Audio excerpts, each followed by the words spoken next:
प्रेम क्या है सभी जानते हैं। सामान्य रूप से ये प्रेम आकर्षण से प्रारंभ होता है और इसमें कुछ भी बुरा नहीं है। महत्वपूर्ण बात यह है कि इस प्रेम का लक्ष्य क्या है। जिससे आपने प्रेम किया उसे पा लेना या ना पाने के कारण स्वयं को विचलित कर इस संसार से मुख मोड़ लेना। यदि कोई इन दोनों विकल्पों में से कोई एक चुनता है तो आपको बता दो, ये दोनों ही प्रेम का अंत है। प्रेम का असली अर्थ है समर्पण, संपूर्ण निस्वार्थ समर्पण। ऐसा प्रेम जिसमें जिनसे आपने प्रेम किया उसको पाने की प्रसन्नता आपका लक्ष्य नहीं है।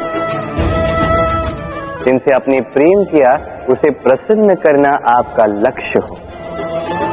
ये प्रेम ईश्वर है, किंतु यदि इस प्रेम में पूर्णतः समर्पित नहीं होंगे तो इस प्रेम में एक आकार नहीं हो पाओगे।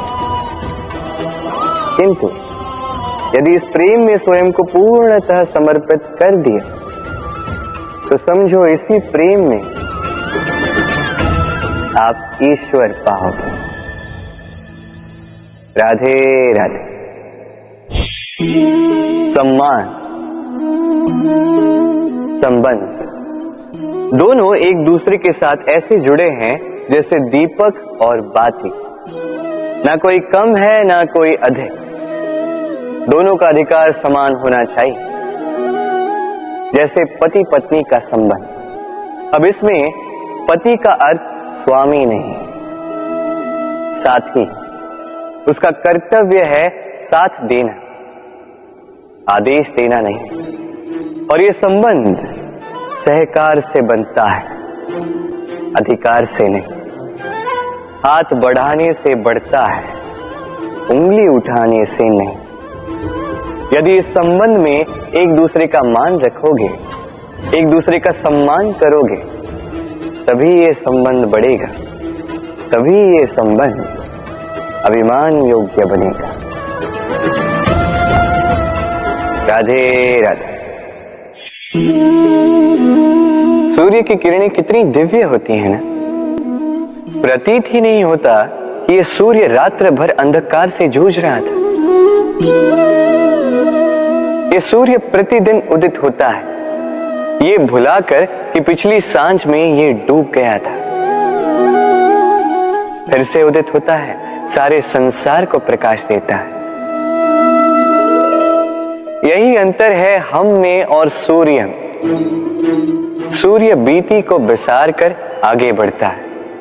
हम प्रतिदिन भोर में उठते हैं, वही पुरानी बातों को साथ लेकर चलते हैं, उसी कड़वाहट में स्वयं को लपेट लेते हैं। अब यही बीती बातों की श्रृंखला हमें जीवन में आगे बढ़ने ही नहीं देती।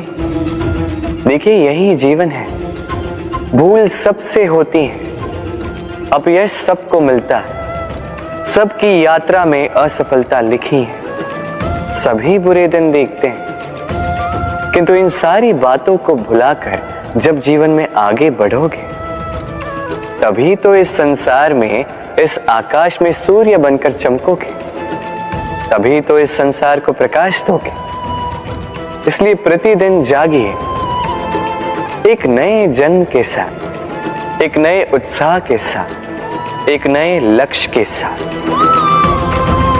क्योंकि ये बीती बातें आपको पीड़ा देने के लिए नहीं, केवल शिक्षा देने के लिए होती हैं। राधे राधे। नवरात्रि का पर्व आरंभ हो चुका है और ये पर्व अत्यंत भव्य है, क्योंकि ये पर्व जगत माता से जुड़ा है। मां कितना छोटा सा शब्द है, किंतु ठीक से देखो तो समस्त संसार इसी शब्द में समा है। मां जो अपनी संतान के लिए हर संभव प्रयास करती है, कुछ भी करने के लिए सज्ज रहती है। मां जिसका सबसे बड़ा गुण निश्चलता। मन में ना कोई पूर्वाग्रह, ना कोई भेदभाव, ना कोई छल कपट, और इतनी भोली होती है मां। संतान भले ही झूठा रो दे, मां को लगता है कि कदाचित वास्तव में भूख लगी होगी। मां चाहे जन्म देने वाली हो चाहे पालने वाली, स्वर्ग, ये स्वर्ग हमें मां के चरणों के नीचे ही प्राप्त होता है। इसी मां को हमारा शत शत प्रणाम। राधे राधे। सहनशीलता मां का दूसरा सबसे बड़ा गुण। कहते हैं कि धरती से अधिक सहनशील और कोई नहीं। उसे खोदने के पश्चात भी धरती हमें फसल देती है, किंतु मां, ये मां धरती से कम सहनशील नहीं।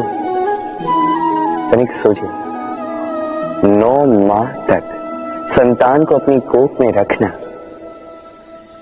क्या ये सहनशीलता कोई पुरुष दिखा सकता?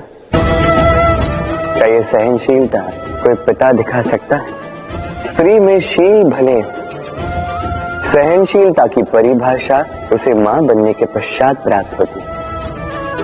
स्वयं का अस्तित्व भुलाकर संतान का अस्तित्व बनाती है। शिशु की लात खाकर भी आनंद से उसे दूध पिलाती है। ये होती है मां, और इसी मां जननी को हमारा शत शत प्रणाम।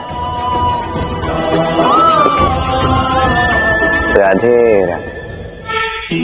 मां का एक और सबसे महान गुण, स्वयं को ढालने की अद्भुत शक्ति। जिस प्रकार एक मां स्वयं को ढाल सकती है और कोई नहीं कर सकता। मां एक महानदी की भांति है, जिसकी ऊर्जा असीमित है किंतु अहंकार बिल्कुल नहीं। जिस प्रकार एक नदी ढलान के अनुरूप मुड़ जाती है, उसी प्रकार एक मां अपनी संतान के अनुरूप ढल जाती है, चाहे जैसी भी परिस्थिति हो। उसके सोने के समय के अनुरूप स्वयं का सोना, उसके जागने के समय के अनुरूप स्वयं का जगना। संतान की इच्छा का भोजन वो स्वयं का मनपसंद भोजन बना लेती है। ये मां का आंचल ही तो है जो धूप में छाप